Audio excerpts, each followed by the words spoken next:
Buenos días. Bueno, pues voy a enlazar mi última entrada en este capítulo dedicado a la sociedad y al hombre en sociedad con el último parte del último párrafo leído, que es interesante de repetir. Y decía que para los contemporáneos de este último enloquecido siglo XX, donde los cambios, los continuos descubrimientos han sido la realidad de cada día, donde el cambio vertiginoso ha sido nuestro panorama permanente, nuestra cotidiana realidad impermanente, tal vez nos cueste asumir la tremenda lentitud de los procesos de cambio en la historia de la humanidad, lo doloroso, lento y trabajoso que ha sido todo nuestro proceso evolutivo, cultural y el desarrollo tecnológico, en fin, absolutamente todo el trabajoso camino que nos ha traído de la animalidad hasta el siglo XXI. No parece que el conocimiento del pasado en cuanto a la evolución sociocultural de la especie vaya a proporcionarnos grandes sorpresas, salvo las derivadas de más tempranas interrelaciones culturales de lo normalmente admitido, me parece a mí, ¿no? Y además posiblemente en miles de años, incluida la navegación oceánica. Es incomprensible, por ejemplo, y entre otros muchos, la asociación de las pirámides, una figura geométrica tan inusual, sea escalonada o no, a las religiones y a la astronomía, e incluso las momificaciones intencionadas en tan distintas y distantes culturas sin que haya habido contaminación cultural. No afirmo nada, pregunto y me parece sorprendente, ¿no? Un mayor y cada vez más preciso conocimiento de cómo sucedieron las cosas, el porqué de las cosas y una mejor definición de los mecanismos y de su importancia en la configuración de los procesos sociales, la interrelación y la articulación de una realidad que ya podemos percibir en su dibujo exterior con bastante exactitud y con un bastante detallado proceso interior en su configuración básica. Será siempre un dibujo abierto a cuantos descubrimientos se vayan produciendo, evitando los dogmatismos preconcebidos. Y muchas sorpresas tendremos, estoy seguro. Pero no se trata de defender una determinada visión de la evolución cultural, se trata de saber cómo se ha producido y la mente absolutamente abierta a todos los que los descubrimientos nos puedan dar. No hay otra solución. No se trata de tener posturas de nada, sino de ir aprendiendo lo que entre todos vayamos descubriendo. Las sorpresas más importantes pueden venir de algunas preguntas para las que todavía no hemos encontrado ninguna respuesta satisfactoria. Tal vez en el dibujo de este trabajo que se está haciendo en las fronteras del fenómeno existencial se note la falta de referencias hacia lo paranormal, hacia la magia, hacia las iluminaciones, hacia lo inexplicable de la razón, que tan importante presencia tienen los individuos y en las sociedades y que dio lugar a la metafísica, como aquello que no puede explicarse desde la física, ni podrá, dada la aleatoriedad anárquica del pensamiento humano con nuestros conocimientos actuales. Este es un trabajo de la razón, que es la única herramienta que de verdad dispone la conciencia. Guión, animal racional, más o menos, más bien menos, animal capaz de razonar intermitentemente. ¿Sería la mejor definición para nosotros? ¿Somos un animal capaz de razonar intermitentemente? A mí me parece que sí. Yo creo que sería mejor nuestra definición. Pero con el entendimiento de que en el fenómeno existencial puede haber razones que ni la razón por el momento sospecha, que ya ha sido expresado en otro contexto. De las razones que la razón no entiende. Desde el punto de vista del conocimiento contrastado, no es admisible ni la excepción, ni la incasualidad, ni la de indemostración. Siempre hipótesis, experimentación, demostración. Sin que esto signifique que todo lo que no pueda ser demostrado no existe, solo que no existe científicamente hasta el momento. El empirismo cubre gran parte de la realidad, pero no toda la realidad, y desde luego nada de la realidad sensible o fugazmente perceptiva.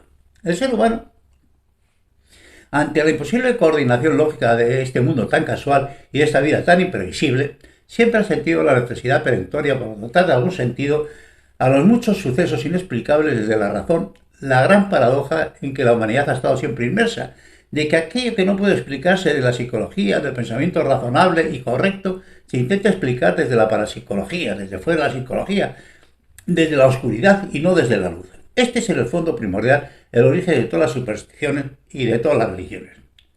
Y tal vez nadie lo haya evidenciado mejor que Groucho Marx cuando dice a su hermano: sé que hay un tesoro enorme en la casa de al lado. Y le dice el hermano: pero si no hay ninguna casa a nuestro lado, le contesta: no importa, construiremos una. En este sentido, es genial. El pensamiento de Groucho Marx es absolutamente genial. la penetración que tienen en sus fin, iba a decir bromas y no, no son bromas, es ingenio puro, ¿no? En ese sentido, esas sombras fugaces que en el límite de la razón, de la visión y de la percepción humana nos inquietan sin explicación aparente, los distintos fenómenos paranormales, parapsicológicos, ESP, percepción extrasensorial, Banks, PK, fenómenos psicoquinéticos, la actuación de la mente sobre la materia, ciencia noética, de Mitchell, fortuna, premonición, telepatía, telequinesis, fenómenos psicosomáticos, remisión de enfermedades, otros planos de la recepción y tantos otros relacionados con situaciones psíquicas extremas, la sugestión y la autosugestión, los demostrados efectos placenta, finalmente no será otra cosa que potencialidades ciertas hasta el momento de difícil explicación científica, como fue la hipnosis en su tiempo y que hoy pertenece a la práctica clínica. La hipnosis pertenecía a este tipo de cosas, yo pertenezco a la práctica clínica. En mi concepto, evitemos las extravagantes esoterismos, refugios de desalmados, vendedores de falsas esperanzas, maestros de la confusión interesada y de la estimulación de nuestros miedos básicos. Pero con la mente abierta, lo que se pueda demostrar se demostrará. Lo que de verdad exista, antes o después, tendrá una explicación y una asunción intelectual. Repito, lo que de verdad exista en todas estas cosas que tenemos a la percepción de la inteligencia humana, antes o después tendrá una explicación y una asunción intelectual. Del mismo modo que la realidad física, muchas realidades han sido ignoradas hasta el invento del microscopio. Hasta el invento del microscopio no sabíamos nada de lo que es nada menos que el 80% de la biota de este planeta. El 80% de todos los seres vivos de este planeta, hasta que no tuvimos el microscopio, no sabíamos que existían. Muchas otras realidades, muchísimo más grandes, no han existido hasta el invento del telescopio. Durante miles y miles de años, lo que podíamos ver a simple vista, y además tan confusamente, la Tierra es plana, el Sol gira alrededor de la Tierra, en fin, todo ese tipo de cosas, ¿verdad? Todo el universo. Hasta que no tuvimos un telescopio y luego el conocimiento razonativo del mismo, no existía tan grande como eso. Un universo entero, nada menos. ¿Y quién sabe cuántos universos todavía se esconden? ¿Quién sabe lo que todavía no sabemos con respecto al universo? Y me viene a la memoria la siguiente letra entre comillas. Del salón en el ángulo oscuro de su dueño tal vez olvidada, silenciosa y cubierta de polvo, veíase el arpa. Cuánta nota dormía en sus cuerdas, cual pájaro duerme en las ramas, esperando la mano de nieve que sabe arrancarlas. Ahí pensé, cuántas veces el genio así duerme en el fondo del alma, y una voz como Lázaro espera que le diga, levántate y anda. Becker. ¿Verdad que sí? que mucha gente está esperando que llegue Lázaro y le diga, levántate y anda. Bueno, pues este libro que he escrito es exactamente lo que pretendo hacer. Levántate y anda. Si me estás escuchando, me lees, levántate y anda. Y en temas tan cercanos como el espectro completo de la luz, siempre ha sido una realidad integral cierta de la que hemos percibido solo una parte hasta que Newton nos demostró por medio de un prisma la dispersión cromática de la luz y que por ello fue atacado por Blake por haber destrozado la magia del arco iris, los exquisitos y a veces entontecidos pensamientos de algunos poetas. Y que tantas puertas nos abrió, especialmente en astronomía, mediante el desarrollo de la espectroscopia, que nos proporcionó inicialmente, entre otras muchos, la composición química de los cuerpos estelares y de sus movimientos. Tal vez sea esta la situación en cuanto a nuestro psiquismo potencial y en cuanto a nuestros inciertos conocimientos. Dejemos la mente abierta a lo que venga. Dejemos la mente a lo que venga de conocimiento contrastado. Lo que estoy advirtiendo es contra los estafadores intelectuales. Esos profetas que salen y que curan y que hacen esas cosas extraordinarias, ¿verdad? Pero en cuanto al conocimiento, al que venga. La historia del conocimiento nos demuestra una y otra vez que cualquier fenómeno que seamos capaces de percibir tiene unas causas que lo originan y unas leyes que lo regulan, por muy lejos que esté en este momento de nuestro entendimiento y por muy lejos que parezcan estar de las leyes naturales, entre comillas, naturales entre comillas. En esencia, solo significa que por el momento no hemos accedido al nivel de conocimientos necesarios que permita la asunción, comillas, como natural, de un fenómeno que natural es al manifestarse intelectualmente o en la realidad percibida. Y en el mismo sentido, cualquier cosa que seamos capaces de imaginar tal vez podrán ser ciertas en el futuro, ya que, según la conocida frase, si se puede imaginar, se puede hacer. ¿Será verdad? Porque yo tengo imaginación sobrada para que esté la humanidad trabajando los próximos millón de años. En este contexto, la ciencia y la teología toman direcciones opuestas por motivos evidentes, ya que, comillas, las religiones se basan en tradiciones o escritos en remotos pasados petrificados, dogmatizados y deificados que no admiten ni crítica ni corrección, mientras que los científicos y los pensadores nunca se nos ha ocurrido pensar que son Dios o que hablan en su nombre. Guión. Aunque muchos estén más cerca de ser Dios, al menos de hablar en su nombre como Einstein o Newton, etc. Bastante más cerca de hablar en nombre de Dios, estos grandes hombres, que muchos autoproclamados profetas. Por el contrario, se les estudia y sin embargo a los grandes de la humanidad, se les estudia, se les corrige y se eliminan los errores, ya que en este camino es justamente el camino del desarrollo progresivo del conocimiento humano. Es decir, los más grandes cerebros de la humanidad podemos corregirlos, mejorarlos, criticarlos. Y sin embargo, una gente que dice que, en fin, que tuvieron una visión y que Dios les entregó esto, les entregó lo otro, les dijo tal mandato que no tiene acreditación ninguna, nada más que su propia persona, eso no se les puede criticar, ni preguntar, ni corregir. Esto es palabra de Dios y aquí se acaba la discusión. Qué maravilla, ¿verdad? Qué maravilla. Yo muchas veces pienso, joder, la humanidad ha entregado parte de su vida y su trabajo en monumentos religiosos. Yo soy un apreciador absoluto de catedrales y monumentos religiosos. Quiero decirte que yo los gozo muchísimo, los he gozado toda mi vida. Yo he visitado catedrales casi como oficio. Pero me hace gracia pensar que todo ese esfuerzo tremendo estaba en función de un pago después de la muerte. Es decir, van a recibir el pago de su esfuerzo, de su trabajo, de su dinero, del desarrollo de su vida vinculado a una religión, después de muertos.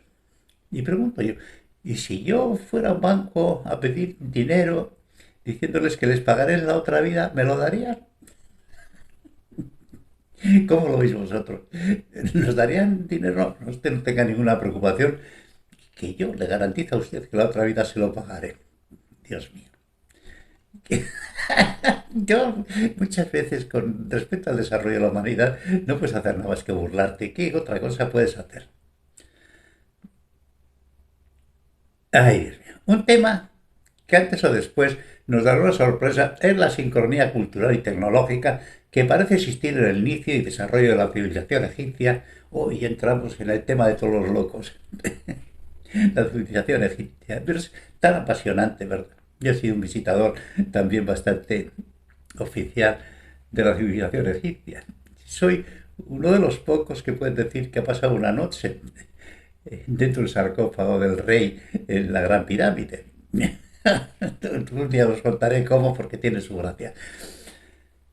Y es en este tema del desarrollo de la civilización egipcia, para todavía no tenemos respuestas concluyentes y que abre un interrogante mayor en el lineal devenir de toda la evolución cultural de la especie, bastante bien fundamentado por lo que sabemos hasta el momento, con algunas notables excepciones y muchas inquietantes preguntas mal contestadas y muchos sucesos inexplicables. Normalmente, en el estudio de las civilizaciones antiguas se observa un claro proceso de acumulación. Se empieza por estos antiguos, que en capas sucesivas se va observando su aumento de complejidad, su evolución cultural. No pasa así muy claramente con el mundo de los faraones. Hay escasos restos prehistóricos y predilásticos y de pronto, sin pasos intermedios, nos encontramos con una esplendorosa civilización que surge como del vacío, con un potencial tan enorme que algunos pensadores no han dudado en afirmar que toda la historia de Egipto es la historia de una decadencia desde la primera dinastía hasta hoy. Imagino que a los egipcios no les hará gracia esta afirmación, pero es verdad. Yo, en fin, me gusta mucho Egipto, he ido con frecuencia, y ves lo que consiguieron hace 6.000, 7.000, 8.000 años los egipcios y lo que han conseguido los egipcios actuales y dices, joder, esto es una cuesta abajo que les ha llegado hasta aquí. En fin, al contrario de todas las civilizaciones antiguas observadas, que van de menor a mayor, en el nuevo mundo de los faraones la cultura parece ir en sentido contrario de mayor a menor. Tanto es así que las dinastías 18 y 19 de importante y fascinante cultura son Luxor, Karnak, Ausimbel, Agnatón, Amenofis IV, Seti I, Ramsés II, etc., hace más de 4.000 años, se referían a las primeras dinastías de la primera a la sexta, 2.000 años antes, como la Edad de Oro. En el momento álgido de la cultura egipcia, ellos se referían a la civilización de hacía más de 2.000 años como la Edad de Oro. Y luego, por otra parte, la gente está empezando a pensar que tiene más de 10.000 años la civilización egipcia, más de 10.000 años, de antes de Cristo me refiero, o sea, que serían 11.000 años a esto. Bueno, y luego es fascinante todo lo que están entrando en los sistemas constructivos, en el secretos del interior de las pirámides, en fin.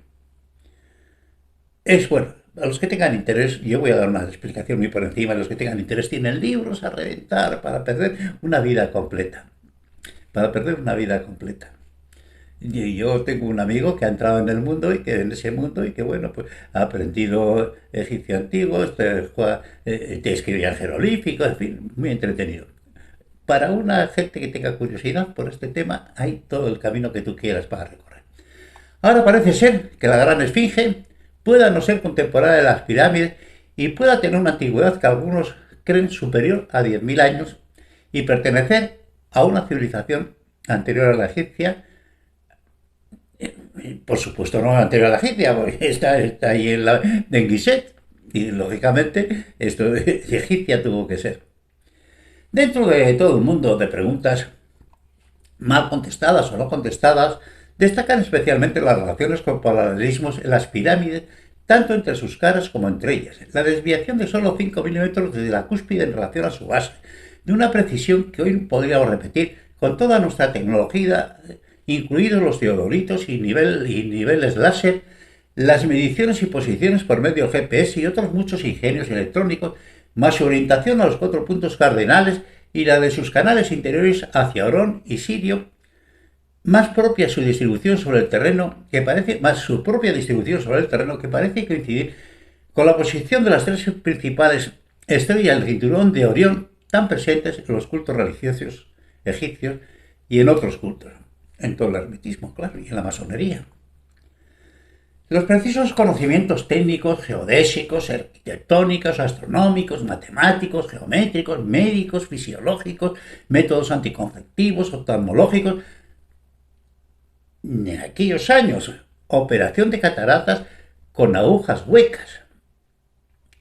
Operación de cataratas con agujas huecas. Cirugía, que es un tema de ayer por la mañana. Yo soy un operado de cataratas, quiero decir. Cirugía, trepanaciones y luego los temas farmacológicos, incluido el conocimiento de la nicotina y la cocaína, incluso del sistema circulatorio que no fue redescubierto hasta el siglo XVI por Miguel Servet, pulmonar y Hervey en el XVII, 4.000 años después, asociados a esta cultura, son difícilmente entendibles en estadios tan tempranos de nuestra evolución cultural. Es milagroso, no es que sea difícilmente entendible, es milagroso. Como es incomprensible el temprano testimonio de hace 5.000 años del primer médico conocido, Hayes Rath, la fijación de una ética médica hace más de 4.000 años, formularios prácticos de observación y diagnóstico médico, instrumental médico quirúrgico muy amplio, una farmacopea de más de 600 recetas magistrales y sobre todo la asistencia sanitaria gratuita y universal al total de la población, lo que hoy nos debería llenar de vergüenza, ya que en muchos países esto no es posible al día de hoy, 6.000 o 7.000 o 8.000 años más tarde, y especialmente en los países desarrollados. Y especialmente en los países desarrollados que tienen una economía que puede soportar la asistencia médica gratuita. Y lo dejo aquí, con vergüenza de que esto sea de modo, y claro, como el tema egipcio da para mucho, continuemos hablando del mismo en la próxima entrada. Un cordial abrazo a todos.